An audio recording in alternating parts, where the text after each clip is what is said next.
Not every case starts with a smoking gun. Some, they begin in this fog of confusion, with a story so tangled it just doesn't make sense from the jump.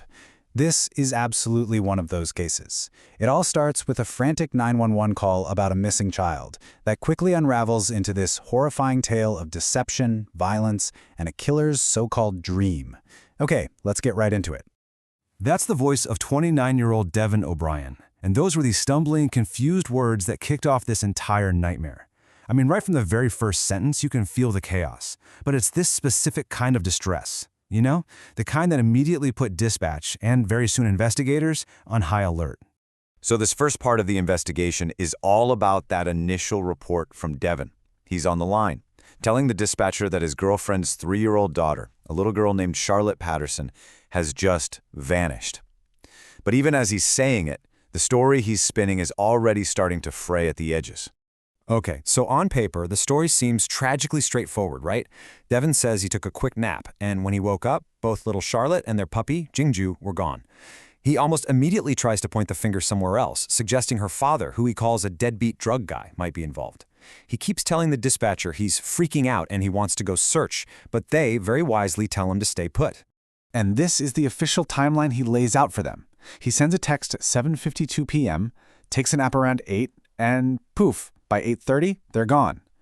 But then he waits a whole half hour until 9 p.m. to call 911.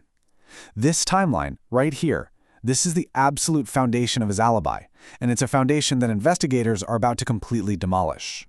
All right, let's move to when law enforcement actually shows up.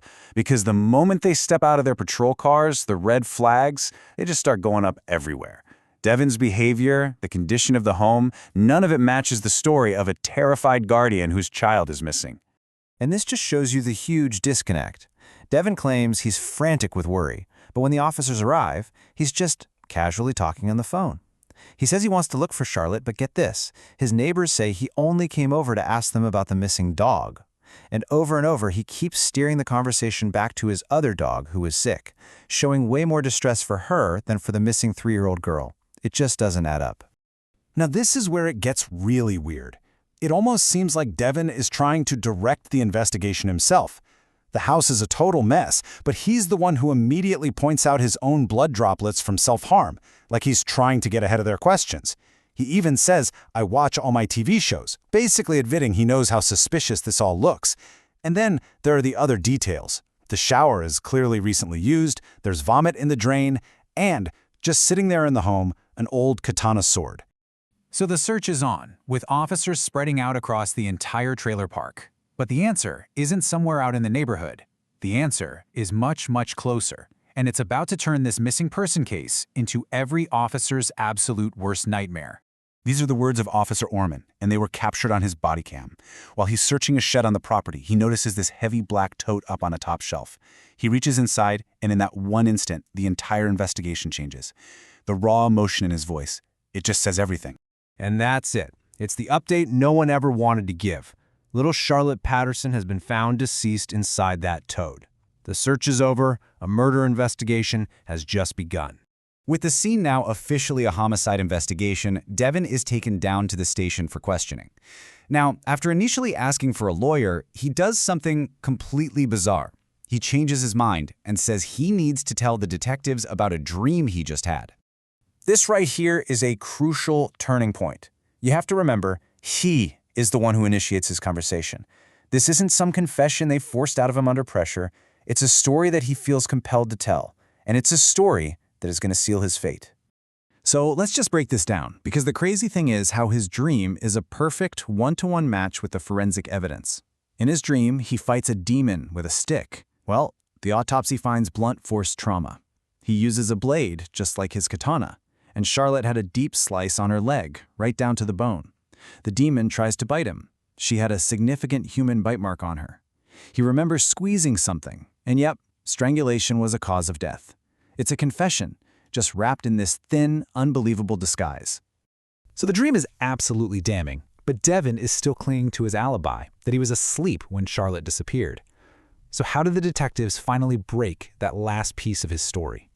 Well, they used the one thing that doesn't lie: video. A neighbor's security camera caught everything. First, they show him footage of his car driving away for 10 minutes right before the 911 call, which he had flatly denied doing. Then comes the final knockout blow. They show him footage of himself while he's on the phone with 911, moving that exact tote.